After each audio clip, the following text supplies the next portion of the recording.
សួស្តីបងប្អូននៅបណ្ដាញ YouTube បាទនេះជាម៉ូទ័រឆក់ត្រីបាទឈុត12គ្រាប់បាទឈុត12គ្រាប់ហើយបើ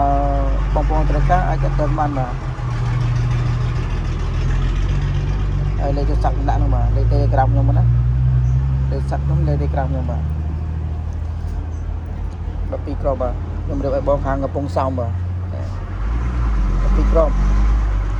ហើយឈុតនេះខ្លាំងបាទខ្លាំងមានថាខ្លាំងតែខ្ញុំសាកភ្លើងបងប្អូនមើលហើយ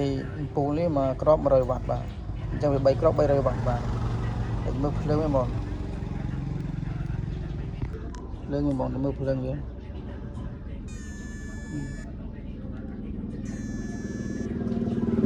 ខ្លាំងបងជម្រៅចាប់ពី1ម៉ែត្រជាងមក82ម៉ែត្របាទ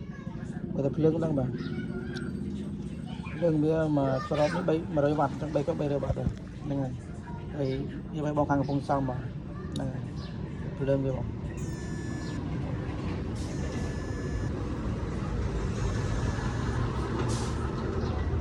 ្នឹងហើយបងត្រូវការទៅមកហ្នឹងហ្នឹងហើយលេខទូរស័ព្ទខ្ញុំហើយលេខក្រាបខ្ញុំក៏លេខហ្នឹងហើយហ្នឹងហើយបងត្រូវការទៅមកណាឈុតនេះឈុតខ្លាំងពេលនេះខ្លាំងខ្ញុំរៀបខាងបងកំពង់សោមបងហើយបាទត្រូវការទៅបានលេខទូរស័ព្ទខ្ញុំហ្នឹងបាទហើយលេខ Telegram ខ្ញុំក៏លេខហ្នឹងដែរបាទហ្នឹងហើយ